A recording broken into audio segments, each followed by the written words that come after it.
السلام علیکم ورحمۃ اللہ وبرکاتہ۔ قبرستان پہنچ کر قبر پر فاتحہ پڑھنے کا صحیح طریقہ کیا ہے؟ قبر پر دعا مانگنے کا طریقہ کیا ہے؟ بہت سے لوگ قبرستان اس لیے نہیں جاتے کہ ان کو قبر پر فاتحہ پڑھنے کا اور دعا مانگنے کا طریقہ معلوم نہیں ہوتا۔ لہذا آج کی اس ویڈیو میں یہی تمام باتیں آپ کو سمجھانے لگا ہوں۔ ویڈیو کو بہت دھیان سے سنیے گا۔ دیکھیں، یہ تمام باتیں جاننے سے پہلے میری ایک بات آپ ہمیشہ یاد رکھیں۔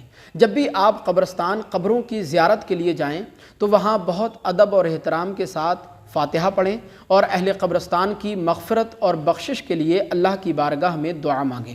اکثر قبرستان کے اندر میں نے بہت سے بھائیوں کو یہ ایک غلطی کرتے ہوئے بہت زیادہ دیکھا ہے، جس کی وجہ سے لوگ قبرستان جاتے ہیں نیکی کمانے کے لیے، لیکن الٹے گنہگار ہو کر واپس چلے آتے ہیں۔ آپ نے بھی بہت سے لوگوں کو یہ غلطی کرتے ہوئے دیکھا ہوگا کہ بہت سے لوگوں کو دیکھا جاتا ہے کہ وہ اپنے کسی عزیز کی قبر پر جانے کے لیے دوسری قبروں پر چل کر دوسری قبروں کو رونتے ہوئے چلے جاتے ہیں، جو بالکل ناجائز ہے۔ دیکھیں، مثال کے طور پر آپ کے کسی عزیز کی قبر بیچ قبرستان میں موجود ہے اور وہاں تک جانے کا راستہ بھی موجود ہے، تب آپ بلا شبہ جائیں، کوئی حرج کی بات نہیں۔ لیکن اگر وہاں تک جانے کا راستہ موجود نہیں ہے، وہاں تک جانے کے لیے آپ کو دوسری قبروں کو رونتے ہوئے دوسری قبروں پر چل کر جانا پڑے گا، تب آپ کا یہ جانا ناجائز ہوگا، آپ کا یہ عمل بالکل درست نہیں ہوگا۔ لہذا ایسی صورت میں آپ کے لیے بہتر یہ ہے کہ آپ قبرستان کے باہر ہی کھڑے ہو کر فاتحہ پڑھیں اور اہل قبرستان کی مغفرت کے لیے، اپنے اس عزیز کی مغفرت کے لیے اللہ کی بارگاہ میں دعا مانگیں۔ آپ کی فاتحہ بھی درست ہوگی اور آپ کی فاتحہ کا ثواب بھی اہل قبرستان کی ارواح کو پہنچ جائے گا۔ لہذا اس بات کا خاص طور پر خیال رکھیں۔ آئیے اب بات کرتے ہیں کہ قبروں پر فاتحہ پڑھنے کا اور وہاں دعا مانگنے کا صحیح طریقہ کیا ہے۔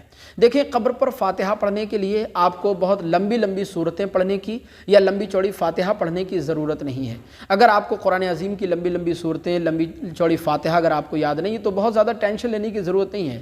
قرآن عظیم کی جو بھی صورتیں آپ کو یاد ہوں وہ پڑھ کر آپ اہل قبرستان کی مغفرت اور بخشش کے لیے دعا مانگیں۔ مثال کے طور پر آپ کو صرف قل هو اللہ شریف یاد ہے، سورہ اخلاص، بہت چھوٹی سی صورت ہے اور بہت فضیلت کی حامل ہے۔ حدیث پاک میں آتا ہے، جس نے ایک بار سورہ اخلاص کو پڑھا تو اس کو 1/3 قرآن عظیم کی تلاوت کا ثواب عطا کیا جاتا ہے۔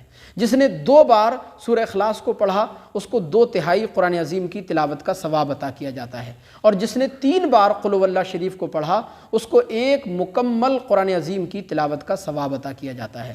لہذا آپ میں سے ہر انسان کو سورہ اخلاص یاد ہوگی، آپ صرف سورہ اخلاص پڑھ لیں، اور اگر آپ کو یاد ہو تو الحمد شریف بھی پڑھ لیں اور اول و آخر درود شریف پڑھ لیں۔ اس کے بعد پھر اللہ کی بارگاہ میں ہاتھوں کو اٹھائیں اور اللہ کی بارگاہ میں دعا مانگیں اور عرض کریں، مولا پروردگار، جو کچھ میں نے پڑھا ہے اس کو اپنی بارگاہ عالیہ میں قبول و منظور فرما، اور اس کا ثواب اس قبرستان کے تمام مرحومین و مرحومات کی ارواح کو عطا فرما، اور اس پڑھنے پڑھانے کے صدقے میں اس قبرستان میں جتنے بھی لوگ دفن ہیں پروردگار سب کی مغفرت و بخشش فرما، سب کو جنت الفردوس میں اعلیٰ مقام عطا فرما، اپنے جوار رحمت میں جگہ عطا فرما۔ کل قیامت کے دن سب کو سرکار دو عالم صلی اللہ علیہ وسلم کی شفاعت کبریٰ نصیب فرمانا۔ بس ہو گئی فاتحہ، اتنا سا عمل ہے۔ اس چھوٹے سے عمل کو پڑھا لکھا بھی آسانی سے کر سکتا ہے اور ان پڑھ بھی آسانی سے کر سکتا ہے۔ لہذا قبرستان پہنچ کر فاتحہ پڑھنے کے لیے آپ کو بہت زیادہ پریشان ہونے کی ضرورت نہیں ہے۔ جو بھی صورتیں یا قل هو اللہ شریف یا الحمد شریف جو بھی آپ کو یاد ہو وہ پڑھ کر اہل قبرستان کی مغفرت اور بخشش کے لیے آپ دعا مانگیں گے، آپ کی فاتحہ بھی درست ہو جائے گی اور اس کا ثواب بھی اہل قبرستان کی ارواح کو پہنچ جائے گا۔